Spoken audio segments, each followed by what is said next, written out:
Hello, YouTube.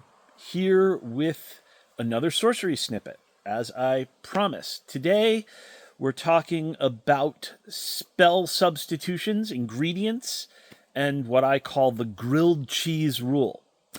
So, this really comes from people staking out two equally opposite and insane positions when it comes to ingredients in spells or ritual procedures or any other part of magic.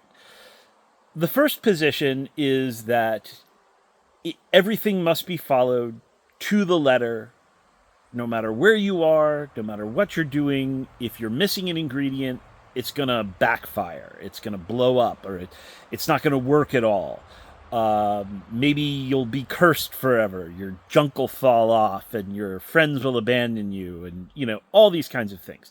This is not how magic works. It's not really how anything works.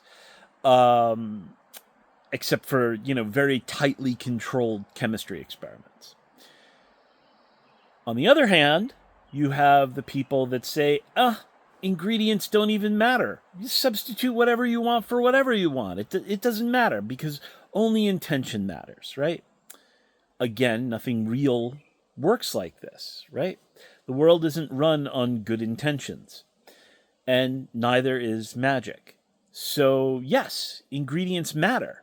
They are important, but it doesn't mean that they can never be switched or substituted or altered or changed. When you change something, you change the result. But change isn't automatically bad, right? It's really simple. It sounds obvious. And so I explain this as the grilled cheese rule. I make a grilled cheese with white bread, butter on the outside, American and cheddar in the middle. Gives it a little bit of cheddar tang and a little bit of the melty American. It's really good. If I didn't have one of those cheeses, I could go without it. If I didn't have any of those cheeses, I could put in provolone, or I could put in Gruyere, I could put in even mozzarella or something like that. If I didn't have white bread, I could do it with wheat bread or rye bread or another kind of bread. If I didn't have butter, I could use mayonnaise. Some people actually prefer mayonnaise. Well, but whatever. So the point is, each one of these is different, right? It will change the result, but it will still be grilled cheese. So what's better? Not making a grilled cheese because I don't have one of the precise ingredients, or making a grilled cheese that's edible, even that mayo monstrosity, and having food, right? And then maybe you add things and maybe it becomes even better or slightly worse. Change is change, and it's still the thing. Now, there is, of course, a point where your substitutions become so vast that it's not the thing anymore, right? If you replace the bread with Kentucky Fried Chicken breasts, I would argue you no longer have a grilled cheese sandwich. You have that crime against food that is the KFC Double Down. Anyway, it's not a sandwich by any reasonable person's estimation. If you think that's a grilled cheese, great. I don't. You'll never see it in a grilled cheese book. But there are still 1,000,001 ways to make grilled cheese.